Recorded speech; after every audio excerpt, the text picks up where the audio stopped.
Hello, it's Philip Taylor speaking from Richmond Green Chambers in London. Now today I'm looking at a very important book in what I call internet law. It's a growing area of law, a very important area of law, because it's dealing with tort, it's dealing with rights, possibly dealing with criminality, and it's dealing with the internet community and international matters. So you've got a huge amount of very interesting, very modern approaches to what is actually can be seen by many to be a bit of a difficult area and controversial area of law. The book is called The Right to be Forgotten. Now that is actually abbreviated to RtbF. That's for ease of reference. But the right to be forgotten is actually an important area because of the nature of where we're now going with the media. This is a second edition. It's been written by Paul Lambert, and the book comes to us from Bloomsbury Professional. I've given it the review title, this, an important statement on the developing jurisprudence on taking down harmful internet content, because that's really what we're talking about. One of the problems today is if you put something up, it's like a newspaper, which is actually a permanent, as much as anything else, it's a permanent record of something, and you can go and refer back to it. So people who have had a story about them, it's filed away somewhere, you can go and find it later on. It's the same with the internet. And the question then is, unlike going to a library and looking at an old newspaper from, say, the 19th century about Billy the Kid or whatever it might be, you've now got a different approach because you have this brand new tool called the internet, which is fascinating, and it's got a lot of dangers. Let's look at the book first of all. There's the front of the book there, you can see it there. Then you've got the spine, and then you've got the back. Dr. Paul Lambert's details are there, and you've also got a very useful link concerning the online service that's available. There's a hardback book, purple colour.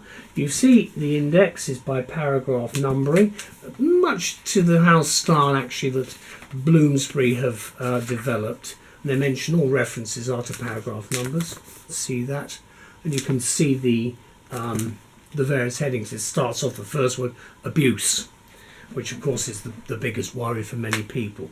Now the book is 500 odd pages long. There's the front of it there. Now there's a dedication, and I'm just going to show you that. Can I just say, Elizabeth and I do not review books we don't like. We know how much work goes into writing a book, as we've both written books.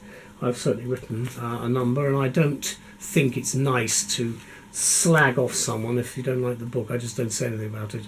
It's different if they want to slag off a restaurant or a film. It's a matter for them. But personally, I think it's better to just be positive, and you can see again with the front page who these people are. I know there are a nice lot of quotes there again, and you can look at that at your leisure if you buy the book or see it somewhere. But again, it says the important point it's trying to make is that the international approach to all of this, because we are now talking not about a little country, we're talking about the globe, and in the future it'll be the moon and Mars, so think ahead. Now there's the content section, and it starts off part A, background, problem of time, big bang, problems with facing individuals. Then it goes to various other things. Part B, right to be forgotten. Part C, official guidance. Part D is the European Union case examples. And then Part F, additional cases. Part G, media issues. That's the GDPR. Part H, additional solutions, rectification. Part I, impact, commentary and future, and the future of the problem itself. As I say, it covers a very wide area and is obviously looking very much at a whole range of issues. And the preface, which is always worth reading there's actually liberal use of footnotes. It says the issue of the right to be forgotten and the partial but necessary solution it presents to certain increasingly evident internet problems is an important societal and legal issue. And then it goes on to say, while strictly speaking, the right to take down and forgetting existing under the previous data protection regime, which was evident under and gives a statement here, DPD, that's a directive 95 of 46, Data Protection Directive. It's now more expressly evident under the General Data Protection Regulation. So there you are.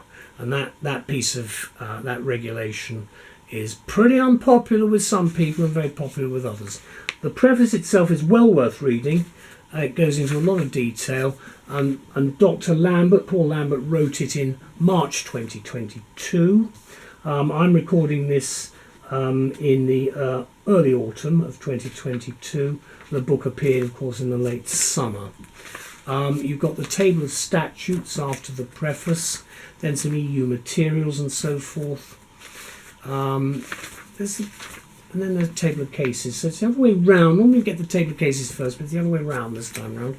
Table of cases. Then after the cases, you've got, when I flick through the pages, you then get some abbreviations. Now this is an area of law where I think abbreviations are very, very important, because it's terribly easy to forget what some of these things stand for.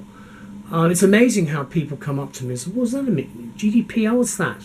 CJEU, Court of Justice of the European Union, you see, not the ECJ, but the Court of Justice. So you see the abbreviations are really very helpful, and they just nod the memory a bit when you have a slight, perhaps, just forget something, but not the right to be forgotten. That's a joke.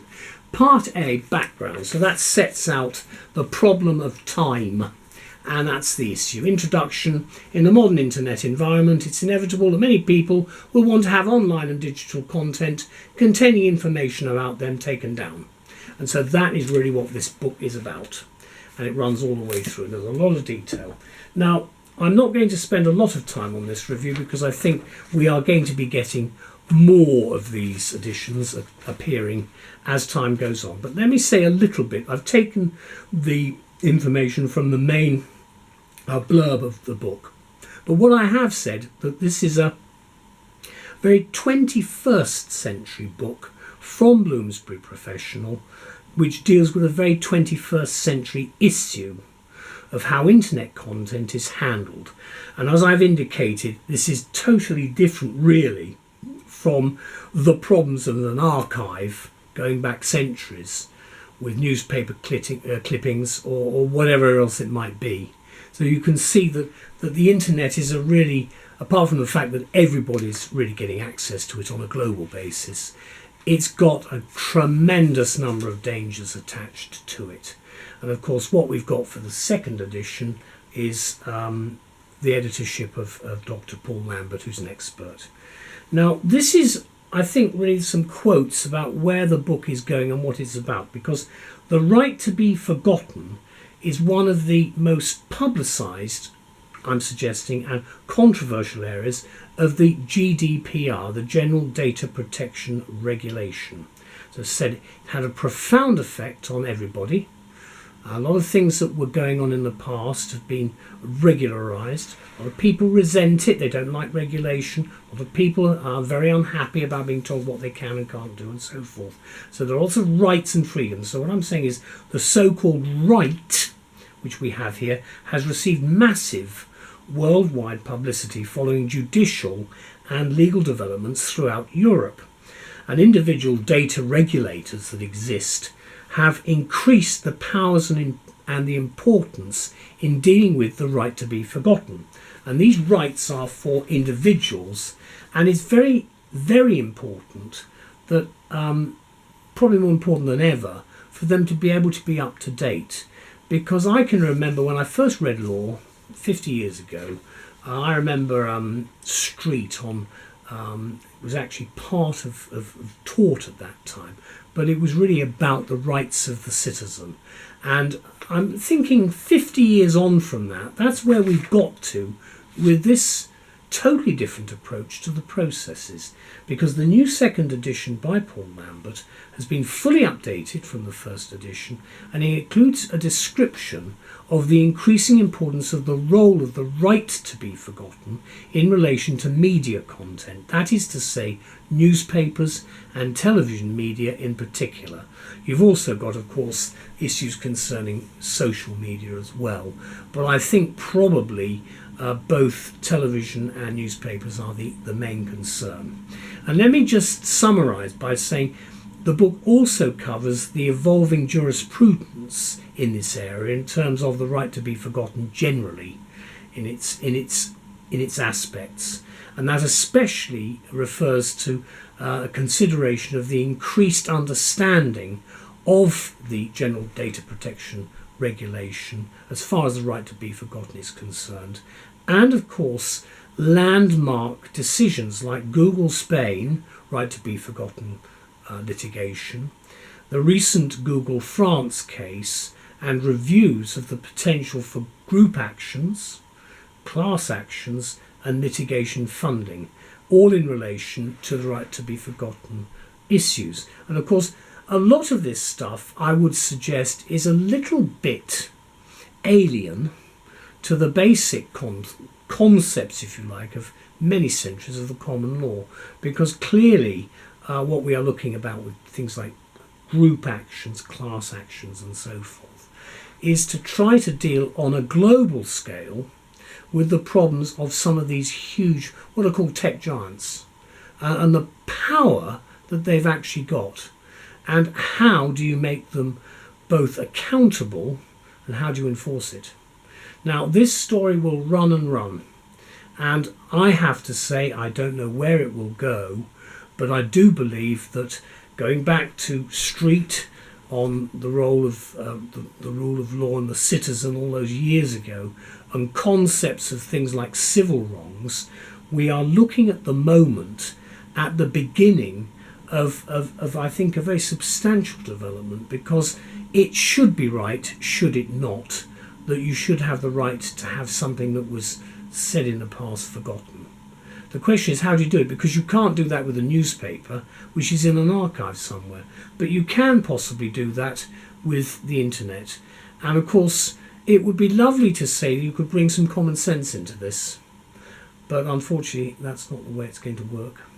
You're going to have some sort of processes and basically some sort of policy driven move towards trying to protect individuals, perhaps a little more than is currently the case, because we do have, obviously whilst I'm recording this, we have the online safety bill going through Parliament, and we do have very concerning cases, especially amongst our younger people in society, of very bad things that happen.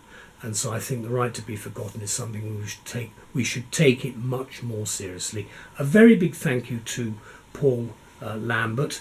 This is the date of the second edition is the 15th of August. Let's have another look at it. There it is at the front. What we have got, the first edition, it don't think it gives me the date of the first edition. No, it doesn't. But obviously the second edition